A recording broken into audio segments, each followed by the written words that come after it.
Happy weekend, brunchers. I am Bailey Minogue. And I'm Zachary Homiser. And this is Too Much For Brunch. This week's topic.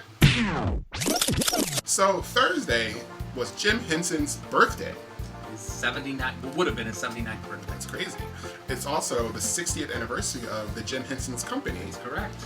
And now, 60 years later, we have the series premiere of the brand new Muppet show on ABC. This is a more adult take on the characters. They're actually kind of going more back to their roots, more the way Jim Henson intended the characters to be. A lot of people were put off by the fact that they were saying that the show wasn't your grandparents' Muppets, but nothing adult happened. There was nothing offensive. There was nothing risque at all. No. Your children can watch it. You can all watch together. And I think it comes on at it comes on at 7, right?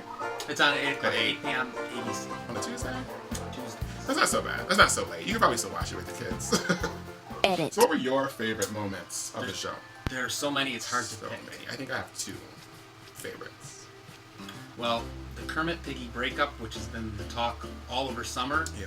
I think it was handled really well. That was one of mine. Mm-hmm. That was definitely one of mine. I didn't think they were going to actually show the breakup. I thought they were going to allude to it. Yeah. But doing the flashback to it and really getting to see why Kermit left, it was really sad. You know, we've grown up with these characters, and it was heartwarming to see that in a way. Piggy had that emotional moment, which really made you actually want to cry. Yeah.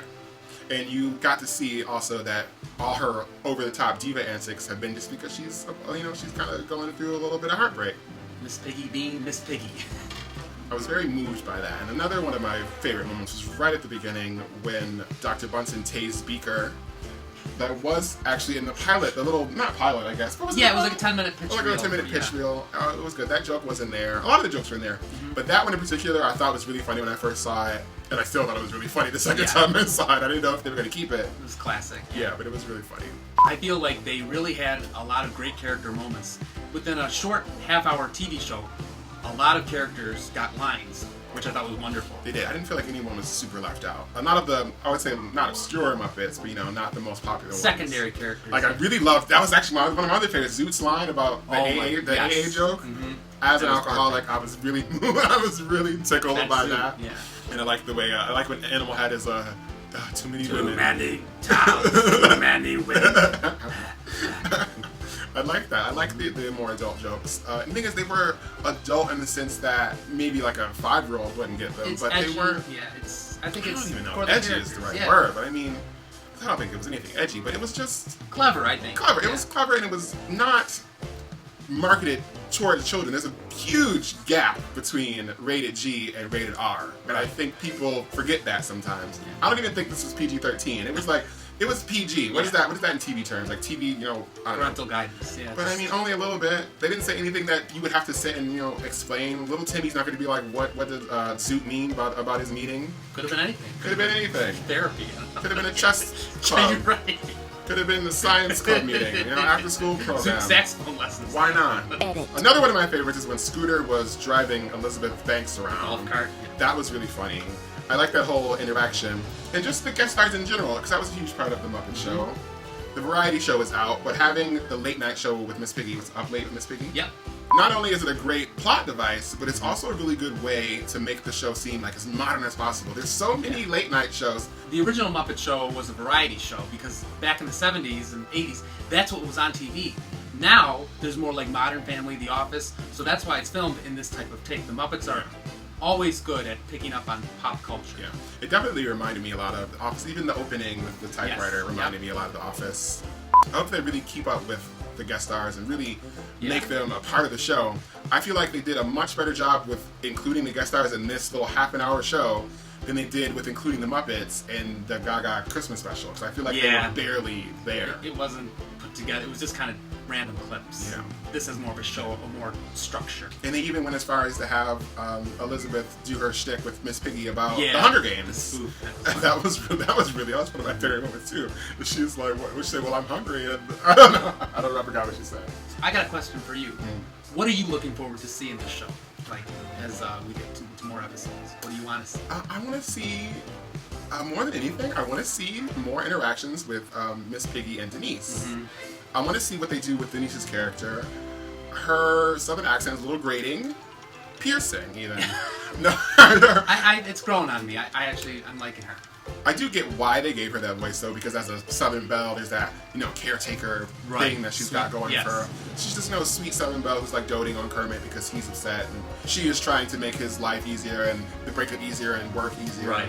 So I did like that. I didn't hate Denise at all. I wasn't bothered by her. I know Twitter dragged her mercilessly for about a week. Didn't even know her yet. She wasn't so bad. Of course, we're all team Kermit and Piggy. That's just classic. But in past years, if you watch interviews when they're on talk shows, they kind of had like they weren't really a couple. They were just kind of friends. And the movies and TV shows, they're all different. You can't connect them all. So I think it was kind of smart to separate them and a good gimmick to get people involved with the show. Because a lot of people really kind of just wanted to see what was going to happen. Mm-hmm. And I've seen on my Facebook timeline, there's been tons of people who loved it. It beat out Scream Queens in the ratings. Yes. And people who watched it really did enjoy it. So I do think that at least for the first few weeks, we'll definitely see the viewership the same or higher. I think now people know what to expect. Edit. I saw 2 lists of fall shows that said that we should skip watching the Muppets. But it was people who hadn't even seen it yet. Yeah, there's always going to be the naysayers, but I thought the show was great, and the puppeteers did a fantastic job. That's another thing. They did so many. It seemed like they were just right on the street. Mm-hmm. Yeah, and they were. And that's really the way that they shot that, like the magic of it, with Kermit and Piggy like being on an office on a TV set. Right. It seemed so much more real than in the past. Even I thought it looked a little bit more real than even the Muppets Most Wanted. Right, the movies. Yeah, when you have characters in a real setting, which is what these characters are all about, we've always thought of them just being real celebrities. And to actually put them in these settings is really fun to watch. Another thing that I really liked about the show was the Fozzie subplot with his date and his girlfriend and the parents. That was really funny. I wrote about it in the episode recap, and I think that was one of the things that people knew that was coming from the commercials. Right. People would thought like that maybe that was like too on the nose or too political, but it really wasn't. With animated characters in general, they have this place where they can talk about things that would normally like rub people the wrong way, and it really gets the point across because we look at Fozzie like he's a real person, even though he's not. So he gets to say, don't stereotype bears, when we all know they're saying don't stereotype anyone. And using bears as an allegory, I think that was handled very well. There's nothing offensive about it at all. And he also had the great line about, well, that was Piggy's line, but he calls Piggy, and Piggy's like, "Are you the one with the hat?" Yeah. And that was like really one of my favorite lines. Which character are you? Yeah. I really like that Piggy has been doing that because she did that with Gonzo, and I think they cut it out though. Right. Yeah. It wasn't. In the original pilot, she called him Gary. That was really funny. We did like 6 movies in London in Detroit.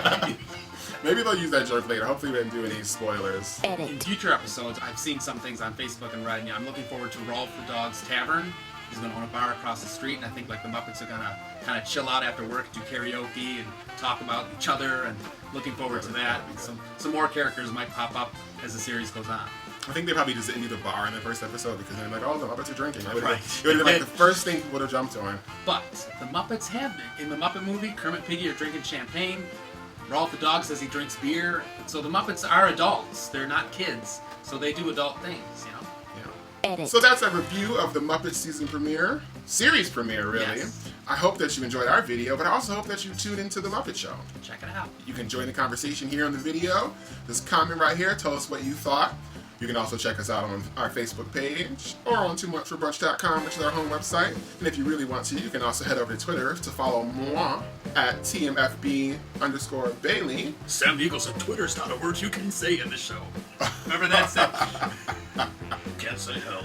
Don't forget to subscribe, and thank you for watching. Bye.